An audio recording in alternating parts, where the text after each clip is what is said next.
Assalamualaikum warahmatullahi wabarakatuh. Nah, anak-anak, sekarang kita mau belajar bagaimana menggambar grafik fungsi kuadrat.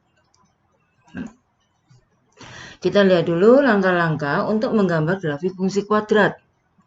Pertama, menentukan titik potong dengan sumbu X.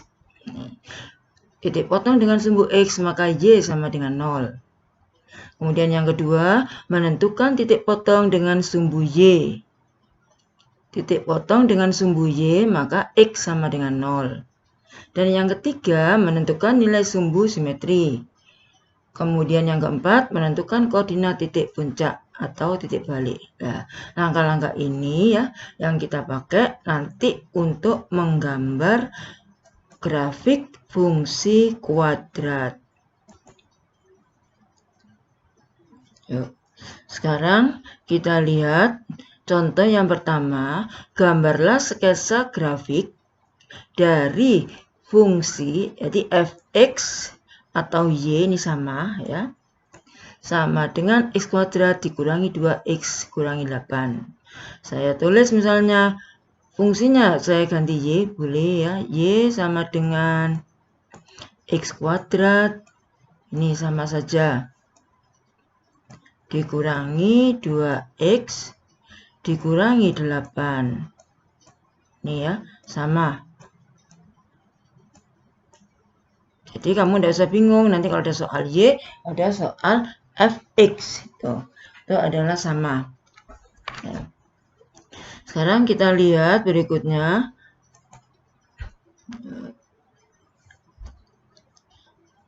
Tadi ya, contohnya ini.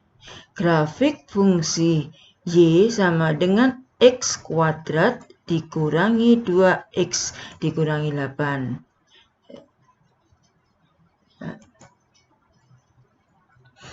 Kita cari dulu titik potong dengan sumbu X. Titik potong dengan sumbu X ini, ya, berarti Y-nya 0. Y diganti 0, maka X kuadrat dikurangi 2X kurangi 8 sama dengan 0. Kemudian difaktorkan, X dikurangi 4, kalau X tambah 2, ini pemfaktorannya dari ini ya. Mencarinya dari 8, perkalian 8, yaitu 4 kali 2. Nih, 4 kali 2 kan sama dengan 8. Terus, supaya ditambah menjadi ini negatif, maka yang besar yang negatif 4 sama plus 2. Sehingga titik potongnya 4,0, ini X sama dengan 4, kalau ini negatif jadi positif, positif jadi negatif, sama negatif 2,0. Kemudian yang kedua, kita cari titik potong dengan sumbu Y. Titik potong dengan sumbu Y, X sama dengan 0.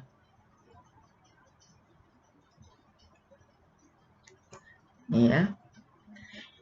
X-nya diganti 0, berarti 0 kuadrat 0, dikurangi 2 kali 0, 0. Jadi hasilnya Y sama dengan negatif 8. Titik potong dengan sumbu Y 0, negatif 8. Nih. Kita cari dulu tadi yang depan. X sama dengan 4. Ini ya kalau kita buat sketsanya. Ini 0. Kemudian 1, 2, 3. Ini saya kecil ya, ini 3, ini 4, ini yang pertama. Terus yang kedua negatif 2,0, ini negatif 1, negatif 2. Jadi melalui sumbu X ini nanti titiknya, ini negatif 2, terus yang ini 4. Sumbu X, ini sumbu Y. Nah, kemudian titik potong dengan sumbu Y 0, negatif 8. Oh, berarti ke bawah dia negatif 8. Saya sambung lagi, kira-kira di sini ya, negatif 8. Nanti pakai buku streaming atau buku berpeta ya kalau menggambar, biar bagus gambarannya. Ini negatif 8. Nilai sumbu simetri X sama dengan min B per 2A. Ini negatif, B-nya diganti negatif 2, ini dibagi 2 kali A-nya diganti 1. Negatif sama negatif, positif. 2 per 2 sama dengan 1. Sumbu simetri X sama dengan 1. Jadi di sini 1.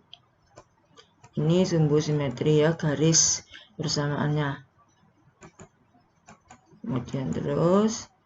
Nah, kemudian nilai ekstrim titik puncaknya. Titik puncaknya Y. Nah, untuk lebih mudah, karena sumbu simetrinya sudah diketahui, maka X-nya kita ganti 1.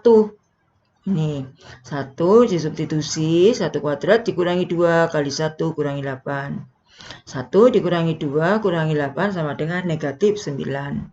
Jadi koordinat titik puncaknya 1, negatif 9 di sini. Ini negatif 8, berarti kira-kira di sini ya.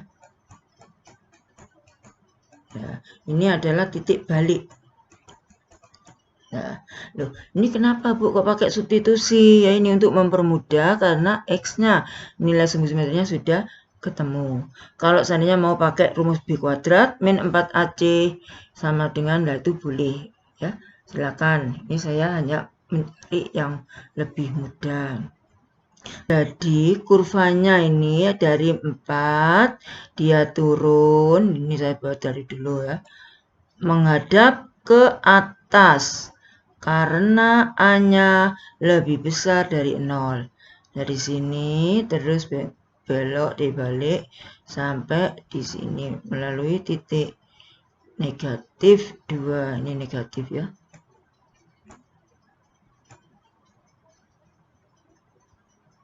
Ya, ini saya hapus yang ya, saya hapus dulu ini.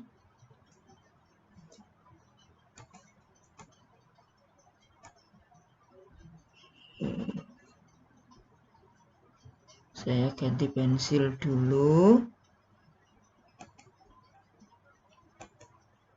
Ya, dari sini saya tarik terus garis. Kemudian dari titik negatif 9,1 dia belok terus sampai ke 4. Ini sampai tak terhingga ya, sampai terus ini boleh. Ini juga gitu, sampai terus ya. Tidak sampai itu aja, ini grafiknya fungsinya ini sampai terus di sini ya. Nah, mungkin kurang lebihnya seperti ini ya anak-anak. Gambarnya kurang bagus, nanti bisa kalian buat yang bagus ya kalau di buku ini negatif 9-nya di sini. Jadi saya tekankan di sini ya. Titiknya 2 karena D-nya lebih besar dari 0. A-nya lebih besar dari 1, maka grafik menghadap ke atas. Karena dia menghadap ke atas mempunyai titik minimum. Ini titik minimumnya, titik balik ini tadi nilai ekstrim ya. Ini. Nah, nanti setelah kalian mempelajari ini, saya harapkan kalian bisa mengerjakan di buku BKS soal-soal uji kompetensi 3 bagi yang belum ya. Saya akhiri, assalamualaikum warahmatullahi wabarakatuh.